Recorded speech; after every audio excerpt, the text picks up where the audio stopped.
இன்றைக்கி சுவையான பருப்பு பொடி செய்ய போகிறோம். அது சாதத்தில் போட்டு நெய் ஊற்றி பிசைஞ்சு சாப்பிட்டா அவ்வளோ டேஸ்ட்டாக இருக்கும். அதை எப்படி செய்யலான்ட்டு இப்போ பார்க்கலாம். 1 கப் நான் துவரம் பருப்பு எடுத்திருக்கேன். அதை நல்லா பொன்னிறமாக வர வரைக்கும் வறுத்து எடுத்துக்கிடுவோம். வறுத்தாச்சு. அடுத்து 1/2 கப் கடலைப்பருப்பு எடுத்திருக்கேன். அதையும் நல்லா சிவக்க வறுத்து எடுத்துக்கிடுவோம்.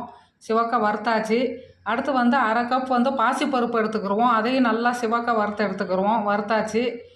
அடுத்து 1/2 கப் கருப்பு உளுந்து எடுத்திருக்கேன். இதையும் நல்லா வறுத்துட்டு அதை உளுந்தை நசுக்கி பார்த்தோம்னா இந்த மாதிரி கலர் மாதிரி இருக்கும். அடுத்து 1/2 கப் பொட்டுக்கடலை எடுத்திருக்கேன். அதையும் நல்லா வறுத்துட்டு சீரகம் 1 ஸ்பூன், மிளகு 1 ஸ்பூன், 1/2 ஸ்பூன் பெருங்காயத்தூள் இதையும் லைட்டாக வறுத்து எடுத்துக்கிடுவோம். இப்போ கறிவேப்பிலை 2 இனுக்கு போட்டுக்கிடுவோம். மிளகாய் வத்தல் ஒரு 5 போட்டுக்கிடுவோம். அடுத்து கல்லுப்பு 1 ஸ்பூன் போட்டுக்கிடுவோம். போட்டுட்டு கருவேப்பிலையை நசுக்கி பார்த்தா நசுக்கணும். இந்த மாதிரி வந்த பிறகு ஆற வச்சுட்டு இதை பொடி பண்ணி ஒரு தாம்பாளத்தில் கொட்டி ஆற வச்சோம்னா டேஸ்ட்டான பருப்பு பொடி ரெடி ஆயிடுச்சு.